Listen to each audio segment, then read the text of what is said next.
Hi, I'm Leanne Gunnell, your real estate advisor and strategist in South Metro Denver. How do we handle all the belongings we can't take with us when we downsize? Some things, like the clutter we've collected over the years, are easy to part with. But what about those items that hold sentimental value or cost a lot of money? Letting go of those can be so much harder. The goal is to stay steady, focused on what you can't take with you, without letting emotions throw you off balance. It's not easy, but it's doable. Let's focus on the practical side of getting rid of the things we can't take to our downsized homes. Downsizing is no small task.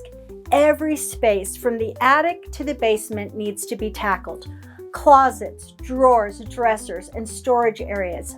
All of it must be sorted through. Nothing can be overlooked, and every single possession needs a decision. As you start working through your home to curate what will make the move, keep these 4 things in mind. Does it have sentimental value? Is it of practical worth? Will it fit in the space in your new home? And how does it align with your new style? I'm Leanne Gunnell and would like to help you through your downsizing process.